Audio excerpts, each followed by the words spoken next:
Hello student, हम लोग class 9 का चैप्टर नंबर 8 चतुर्भुज प्रश्नावली 8.2 सॉल्व कर रहे थे, जिसमें हम लोगों ने क्वेश्चन नंबर 1 क्वेश्चन नंबर 2 तक को सॉल्व कर लिया था। इस वीडियो में हम लोग क्वेश्चन नंबर 3 को सॉल्व करेंगे। क्वेश्चन नंबर 3 क्या है? ABCD एक आयत है। ABCD एक आयत है। आपको पता है कि आयत में क्या होते हैं? सम्मुख भुजाएं बराबर होती हैं और प्रत्येक कोण कितने अंश के होते हैं? 90 डिग्री के होते हैं। ठीक है। ABCD एक आयत है। PQRS इनके क्रमशः मध्य बिंदु दिए हुए हैं। P मध्य बिंदु है AB का, Q मध्य बिंदु है BC का, R मध्य बिंदु है CD का और S मध्य बिंदु है DA का। ठीक है। दर्शाइए कि PQRS एक समचतुर्भुज है। हमें क्या दर्शाना है बच्चों? ये जो PQRS है, इनसे बना जो चतुर्भुज है वह समचतुर्भुज है। समचतुर्भुज क्या होता है? समचतुर्भुज वह चतुर्भुज होता है जिसकी चारों भुजाएं बराबर होती हैं। प्रत्येक कोण 90 अंश के नहीं होते हैं, बाकी चारों भुजाएं इसकी क्या होती हैं? बराबर होती हैं। ठीक है। हमें ज्ञात है कि ABCD एक आयत है। ठीक। अब देखिए, हम अपने प्रूविंग को यहाँ से स्टार्ट करते हैं। अब देखिए बच्चों, P और Q ये मध्य बिंदु किस त्रिभुज में दिख रहे हैं? ABC। तो सबसे पहले हम त्रिभुज ABC के अंदर आते हैं। ठीक। ABC के अंदर दो मध्य बिंदु दिख रहे हैं, P और Q, तो इसी को लिख लेते हैं। लिखेंगे त्रिभुज ABC में, त्रिभुज ABC में PAB का MP है। MP मतलब बच्चों मध्य बिंदु है। ठीक है। PAB का मध्य बिंदु है। Q भुजा BC का MP है। ये जो Q है भुजा BC का MP है। और हमें पता है कि जब हम दो मध्य बिंदुओं को मिलाते हैं तो वह तीसरी भुजा के क्या होती है? समांतर होती है और आधे के बराबर होती है। ठीक है। तो हम यहाँ क्या लिखेंगे? PQ समांतर AC तथा PQ 1/2 AC हाफ के बराबर होती है। ये किस रीजन से हम लिख रहे हैं? MPT। MPT को शॉर्ट में क्या कहते हैं? फुल फॉर्म MPT का मध्य बिंदु प्रमेय। मध्य बिंदु प्रमेय से हम ये कह सकते हैं कि जो PQ है समांतर है AC के और PQ आधे के बराबर है। ठीक है। अब उसी प्रकार SR ये मध्य बिंदु किस त्रिभुज में दिख रहा है? ACD। तो हम इस त्रिभुज का नाम लिख रहे हैं त्रिभुज ADC में, त्रिभुज ADC में। तो लिखेंगे S AD का MP है, S AD का MP है, मध्य बिंदु है। ठीक है। R CD का MP है, R CD भुजा CD का MP है। ठीक। तो फिर से हम इस S और R को मिला रहे हैं तो वो तीसरी भुजा के समांतर व आधे के बराबर होगा। मतलब SR समांतर AC तथा SR 1/2 AC। फिर से ये कैसे हम लिख पाए हैं? मध्य बिंदु प्रमेय MPT। ये समीकरण नंबर 2 हो गया। ठीक है मेरे बच्चों। अब देखिए, समीकरण नंबर 1 व समीकरण नंबर 2 से हमें क्या समझ में आ रहा है? समीकरण नंबर 1 व समीकरण नंबर 2 से यह क्लियर है कि ये जो PQRS, ये अंदर जो PQRS बन रहा है वह कैसा चतुर्भुज है? समांतर चतुर्भुज।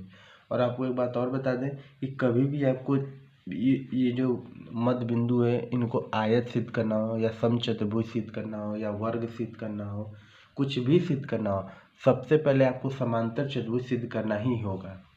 PQRS को आपको समांतर चतुर्भुज सिद्ध करना ही होगा। समांतर चतुर्भुज सिद्ध कर लेंगे तो फिर प्रूविंग आपकी आसान हो जाएगी।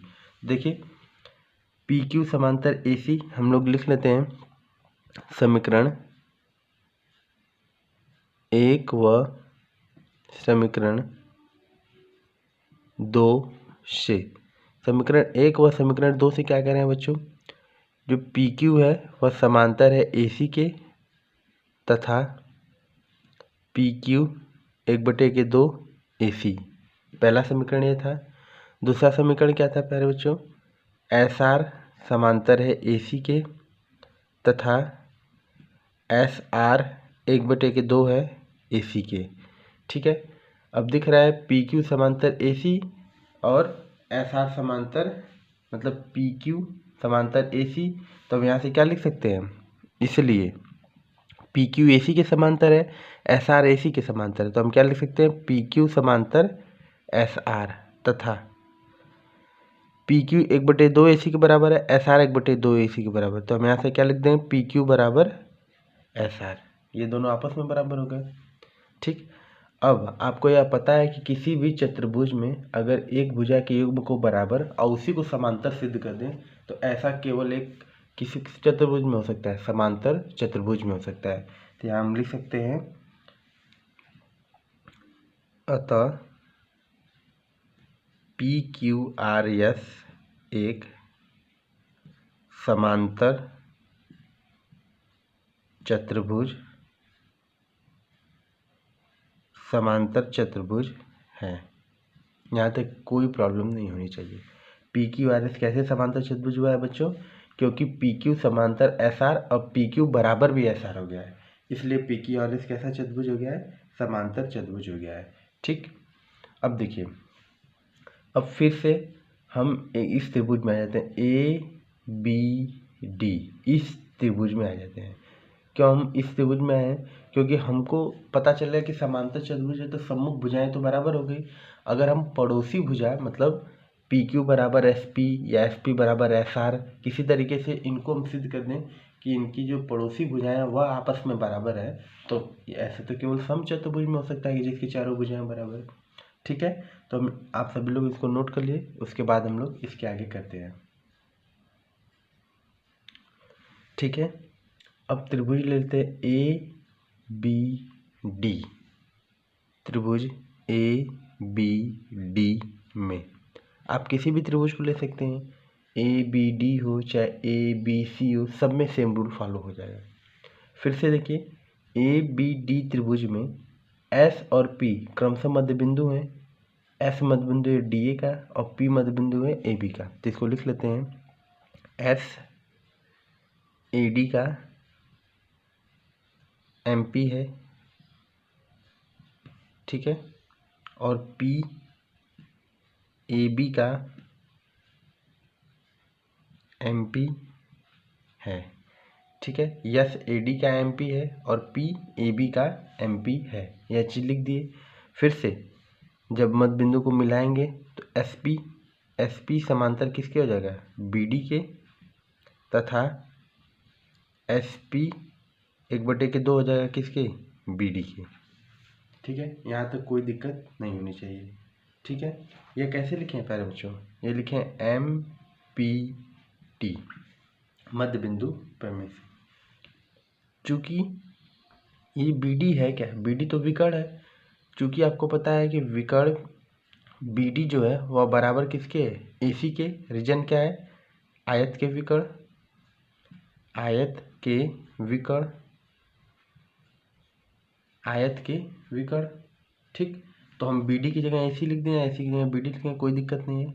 ठीक, यहाँ कोई प्रॉब्लम नहीं होनी चाहिए प्यारे बच्चों। तो हम यहाँ से लिख दें SP बराबर 1/2, BD की जगह क्या लिख दें, AC लिख दें, कोई दिक्कत यहाँ पे नहीं होनी चाहिए। इसको समीकरण नंबर क्या मान लें, 3। अब हम क्या कर दें, समीकरण 2 और समीकरण 3 की तुलना कर दें। समीकरण 2 व समीकरण 3 की तुलना कर दें, तो लिख दें समीकरण 2 व समीकरण 3 की तुलना करने पर, समीकरण 2 और समीकरण 3 की तुलना कर रहे हैं बच्चों, तो क्या मिल रहा है हमको, देखिए ये जो SR है वह बराबर है किसके, 1/2 AC के, और SP बराबर है 1/2 AC के। तो जब यह पक्ष बराबर तो यह भी बराबर हो जाएगा, तो SP बराबर क्या लिख देंगे, SR। SP बराबर क्या लिख देंगे, SR।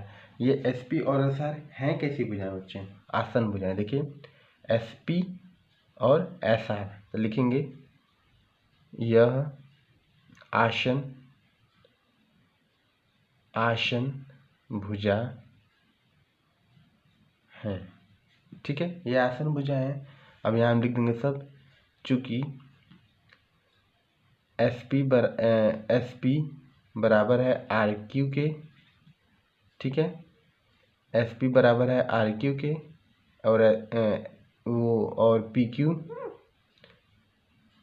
क्यू बराबर है एस आर के और एस पी बराबर है एस आर के पहले से ही, इसलिए एस पी बराबर पी क्यू बराबर आर क्यू बराबर एस आर। अतः पी क्यू आर एस एक समचतुर्भुज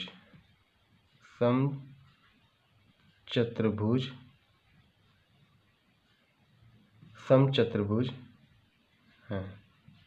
अतः पी क्यू आर एस एक समचतुर्भुज है। इस तरीके से हम लोगों ने प्यारे बच्चों क्वेश्चन नंबर 3 को सॉल्व किया। सभी लोग इसको अच्छे से नोट कर लीजिए, फिर हम लोग नेक्स्ट क्वेश्चन को सॉल्व करेंगे। एकदम सिंपल तरीके से हम लोगों ने सॉल्व किया है, सारे चीज़ दिए हुए थे, उनके बेस पे हम लोगों ने इसको सॉल्व कर लिया। 3 स्टेप में क्वेश्चन गया है प्यारे बच्चों। देखिए यह क्वेश्चन 3 स्टेप में, स्टेप 1,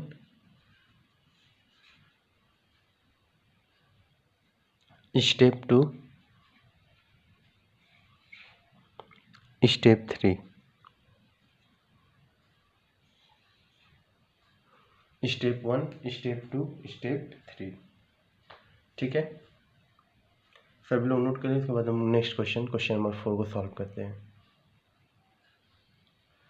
ठीक है बच्चों, ये जो क्वेश्चन नंबर 4 है बच्चों, ये क्वेश्चन नंबर 4 मध्य बिंदु प्रमेय का विलोम है।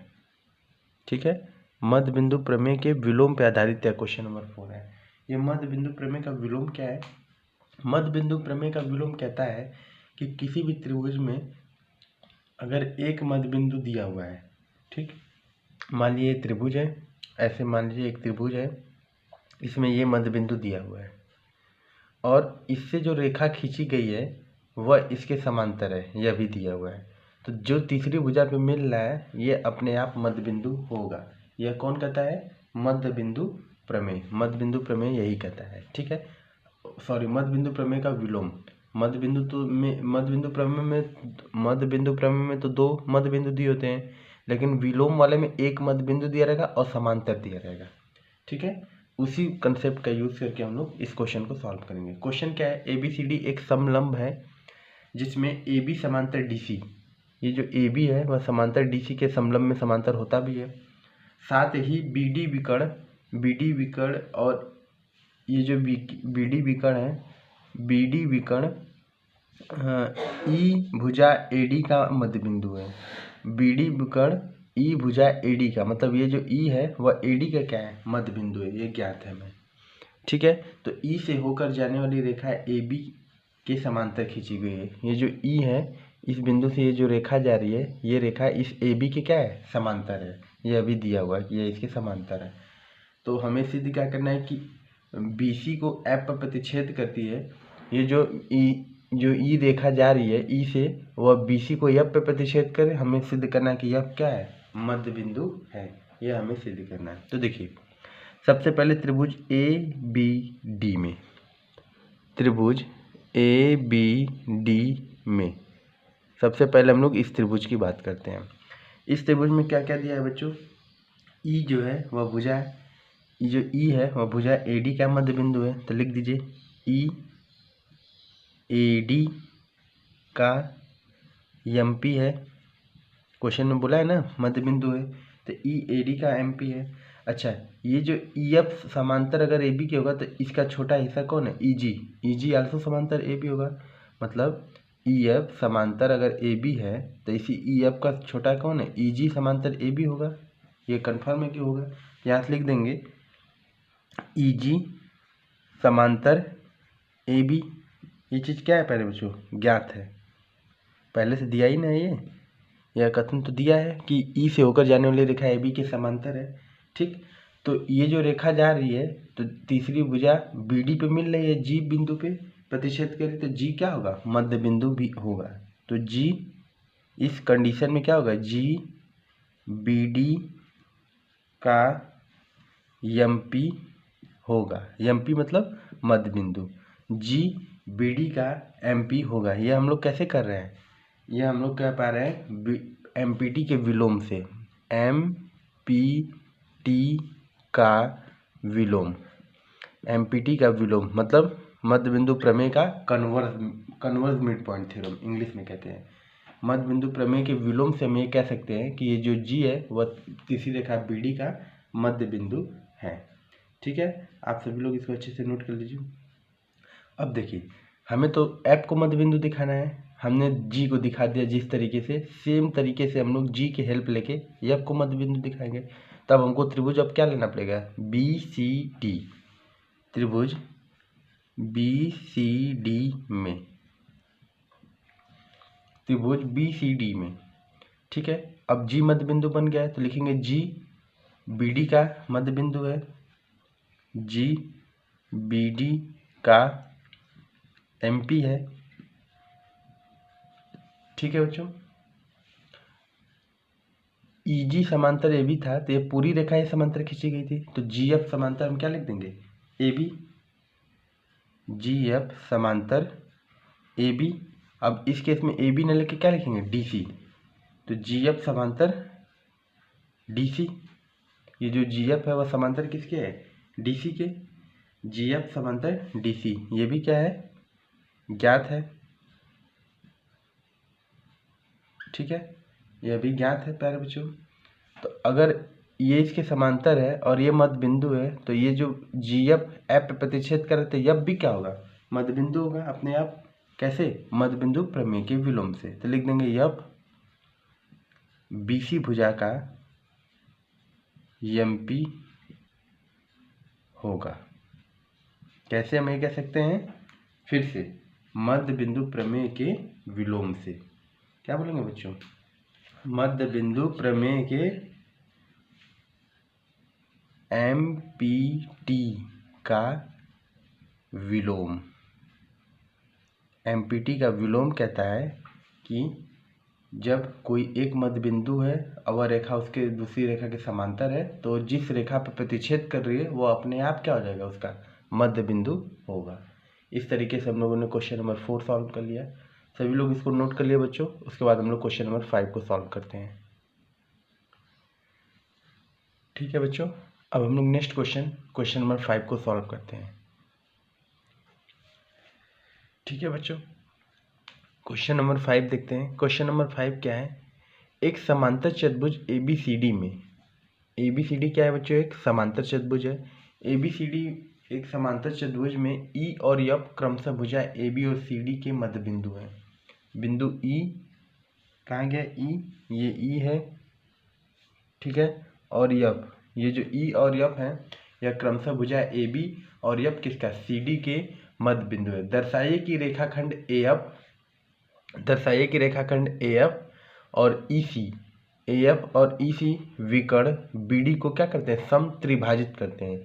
सम त्रिभाजित का मतलब बच्चों यह भुजा, यह भुजा, यह भुजा, तीनों ही आपस में बराबर, ट्राइसेक्ट टू ईच अदर। सम त्रिभाजित को इंग्लिश में कहते हैं ट्राइसेक्ट। ठीक है, तो देखिए इसमें हम लोग को क्या करना है, हम लोगों को इसमें मध्य बिंदु प्रमेय लगाना है।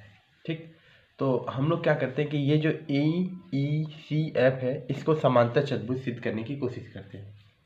इससे फायदा क्या होगा, अगर यह समांतर चतुर्भुज होगा तो ये त्रिभुज लेंगे, यहाँ एम पी टी लगा देंगे, ये त्रिभुज लेंगे, यहाँ एम पी टी लगा देंगे और सिद्ध हो जाएगा कथन। ठीक है, तो देखिए ए बी बराबर डी सी होगा या सी डी, एक ही बात है। ए बी बराबर होगा किसके, सी डी के। रीजन क्या डालेंगे, समांतर चतुर्भुज की, समांतर चतुर्भुज की सम्मुख भुजा, समांतर चतुर्भुज की सम्मुख भुजा क्या होती है बच्चों, आपस में बराबर होती हैं। ठीक है, हमको तो आना है इस पे एफ सी पे, तो हम क्या करते हैं, अच्छा एफ मध्य बिंदु है तो ये दो बराबर हिस्सों में बांटेगा ही, ये तो क्लियर बात है। ठीक है, तो हम लोग क्या करते हैं, 2 से डिवाइड कर देते हैं, तो लिखेंगे 2 से भाग देने पर, 2 से जब भाग दे देंगे तो क्या आ जाएगा बच्चों, AB बटे के 2 बराबर CD बटे के 2। ठीक है, अब AB बटे के 2 तो AE भी हो सकता है और EB भी हो सकता है, तो हमको तो यह समांतर चतुर्भुज सिद्ध करना है। तो आपको पता है कि E अगर AB का मध्य बिंदु है तो इसको 2 बराबर हिस्सों में बांटेगा। तो हम इस आधे भाग को AE लिखें चाहे EB लिखें, कोई फर्क नहीं पड़ता है, जरूरत के अनुसार कुछ भी लिख सकते हैं। AB बटे 2 को हम EB भी लिख सकते हैं और AE भी लिख सकते हैं। ठीक, कोई एक, दोनों में से कोई एक लिख सकते हैं। ठीक है, लेकिन हमको इसकी ज़रूरत है तो हम इसको AE लिख देते हैं, AE बराबर, उसके बाद EDC का F मध्य बिंदु है तो CD/2 को क्या लिख सकते हैं बच्चों, FC लिख सकते हैं। तो यह भुजा देखिए बराबर हो गई, यह भुजा क्या हो गई, बराबर हो गई। अब पहले से आपको पता है कि AB समांतर CD है, पहले से आपको पता है ना कि AB समांतर CD है, हमको पता है पहले से AB समांतर CD है, तो इसका छोटा हिस्सा AE FC के क्या होगा, समांतर होगा पहले से। तो तथा हम लिख सकते हैं AE समांतर FC, ये क्या है, दिया है, ज्ञात है ना कि हमको यह समांतर चतुर्भुज है। तो आपको पता है कि एक किसी भी चतुर्भुज AECF के एक भुजा का युग्म बराबर और वही भुजा का युग्म समांतर हो जाए तो वह कैसा चतुर्भुज हो जाता है, समांतर चतुर्भुज हो जाता है। तो हम लिख लेंगे इसलिए AECF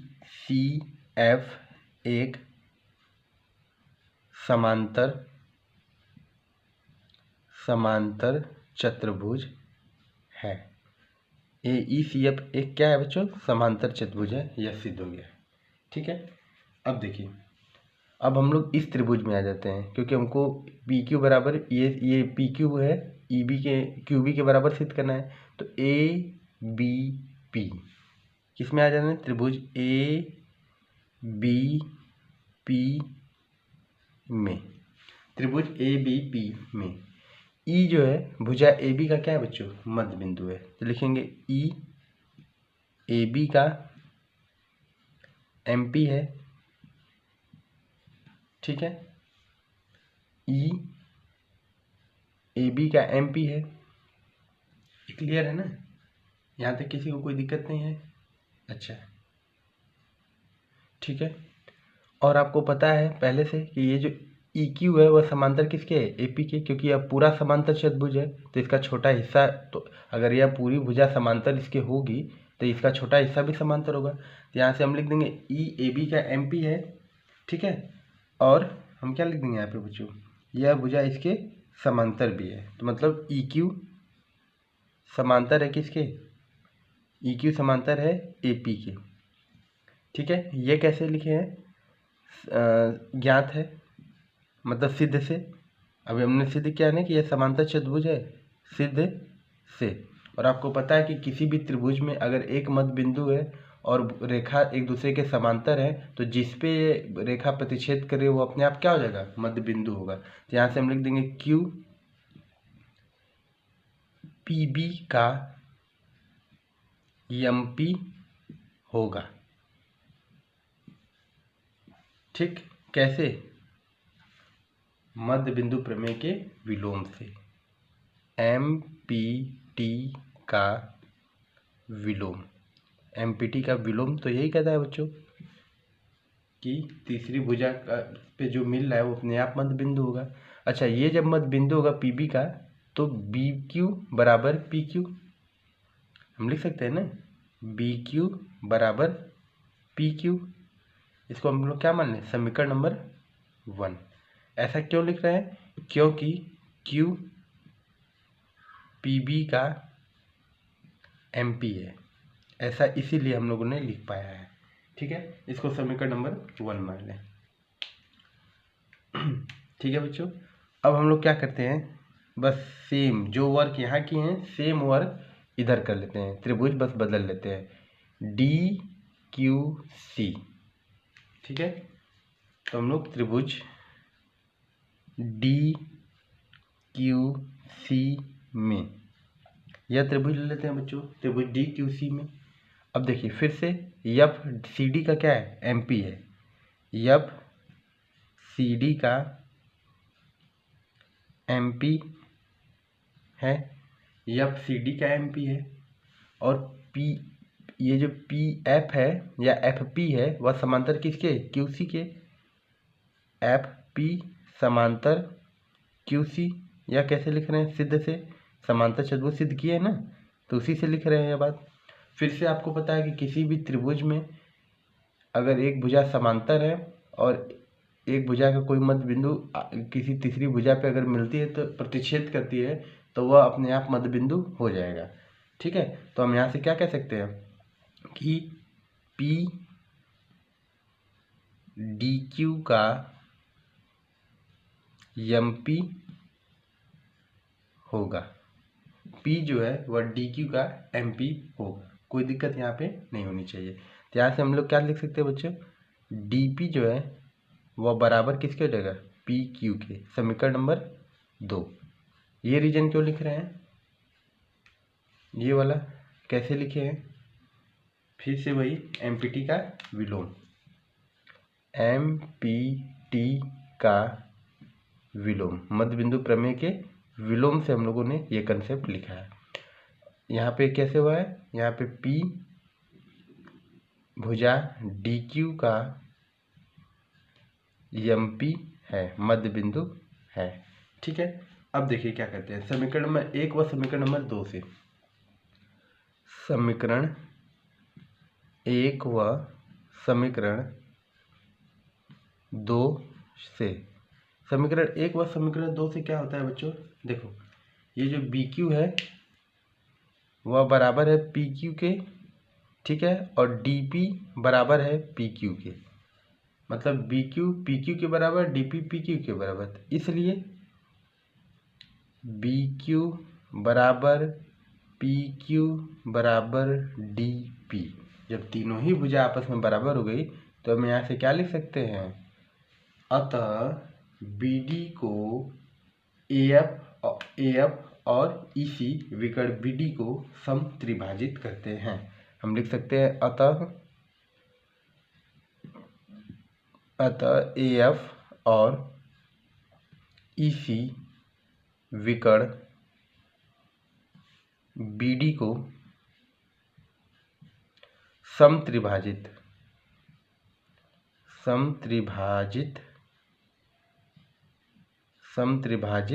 करते हैं। अतः AF और EC विकर्ण BD को सम त्रिभाजित करते हैं। इस तरीके से प्यारे बच्चों हम लोगों ने क्वेश्चन नंबर 5 को सॉल्व कर लिया। अब एक लास्ट क्वेश्चन, इस चैप्टर का लास्ट क्वेश्चन बचता है, क्वेश्चन नंबर 6। सभी लोग इसको अच्छे से नोट कर लिए, फिर इसको हम लोग सॉल्व कर लेते हैं, फिर हमारा ये चैप्टर खत्म हो जाएगा। ठीक है, क्वेश्चन नंबर 6।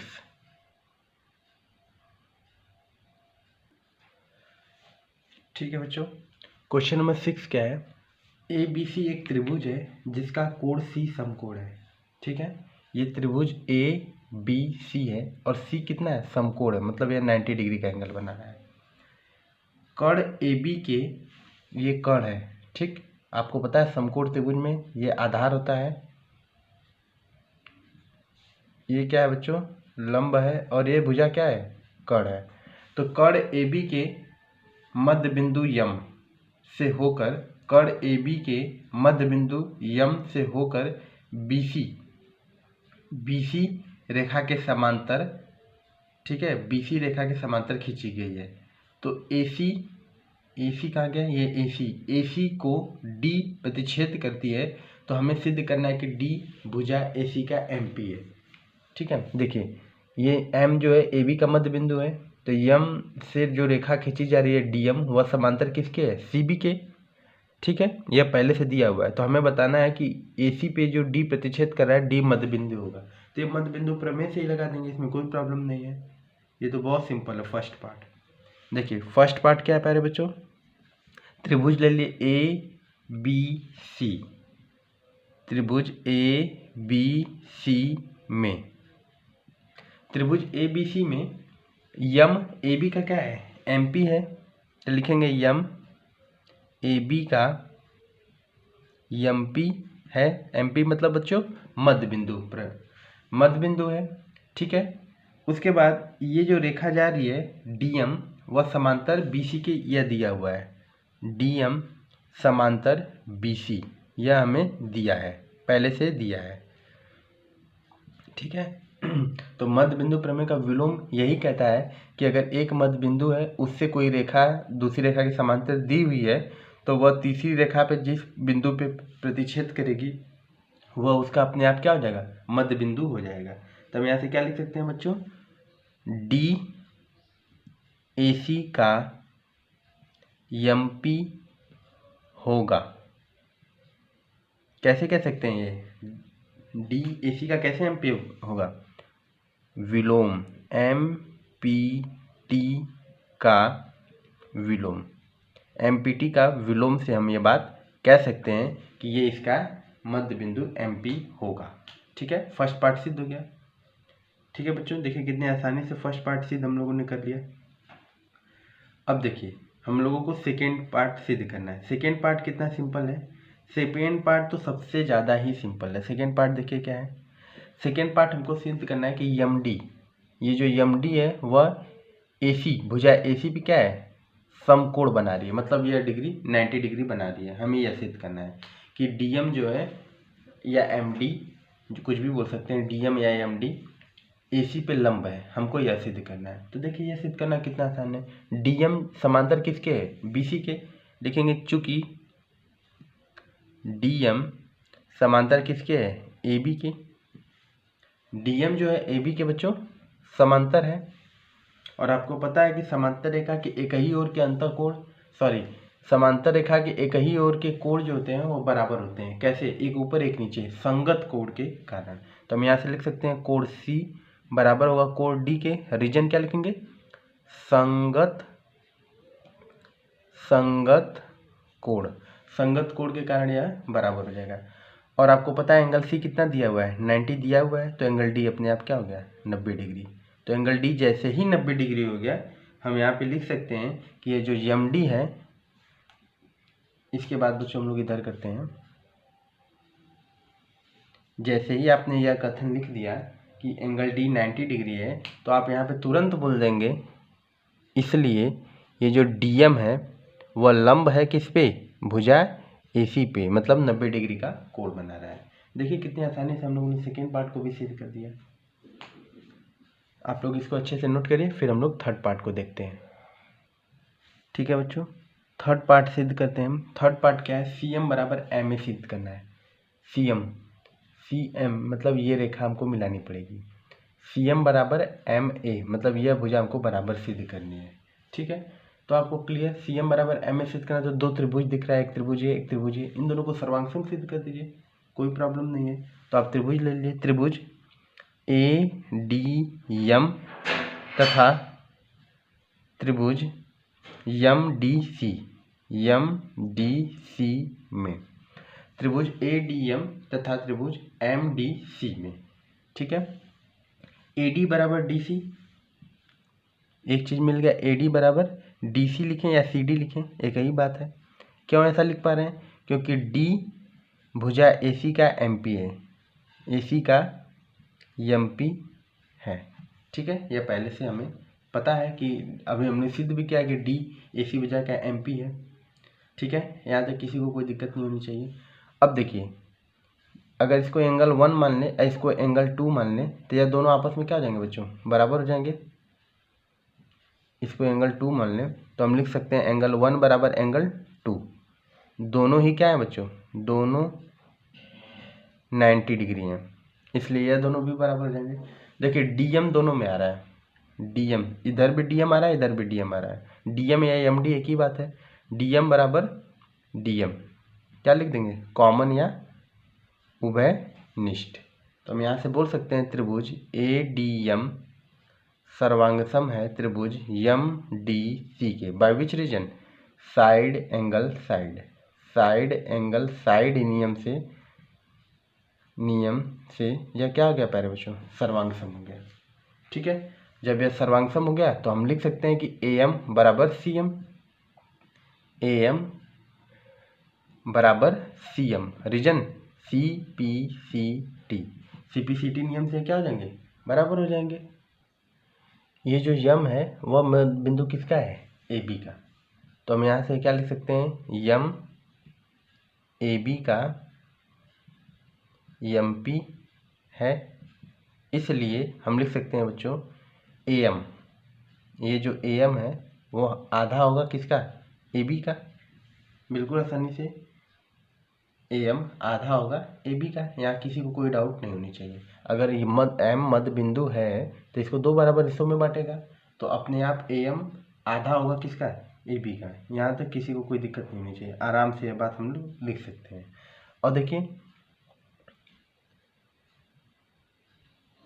ठीक है, और ये जो ए एम है अभी हमने बराबर सिद्ध किया है किसके, सी एम के, अभी सिद्ध किया है। तो हम यहाँ ए एम के जगह क्या लिख सकते हैं, सी एम बराबर भी क्या है 1/2 ए बी, कोई दिक्कत नहीं है। अतः लास्ट में हम क्या लिख सकते हैं, हमें क्या लिखना था, ए एम बराबर सी एम बराबर 1/2। देखिए ए एम भी इसके बराबर है, सी एम भी इसके बराबर है, तो तीनों ही आपस में बराबर हो जाएंगे। तो लिख सकते हैं हम ए एम बराबर है सी एम के, बराबर है किसके, 1/, यहाँ पे छूट गया है क्या, यहाँ पे छूट गया बच्चों ए बी, यहाँ लिख लीजिएगा 1/2 ए बी। तो ये वही चीज़ मैं कह रहा था, यहाँ क्या छूटा है। तो ए एम बराबर सी एम बराबर 1/2 ए बी, सिद्ध हो गया कथन। कितनी आसानी से हम लोगों ने क्वेश्चन नंबर 6 को भी सॉल्व कर लिया। इस प्रकार हमारा चैप्टर नंबर 8 पूरा कंप्लीट होता है। पूरा हम लोगों ने चतुर्भुज के एक एक क्वेश्चन को सॉल्व कर लिया। सभी लोग इसको अच्छे से नोट कर लेगा, ठीक है। उसके बाद हमारा नेक्स्ट चैप्टर होगा वृत्त, सर्कल को, ठीक है बच्चों।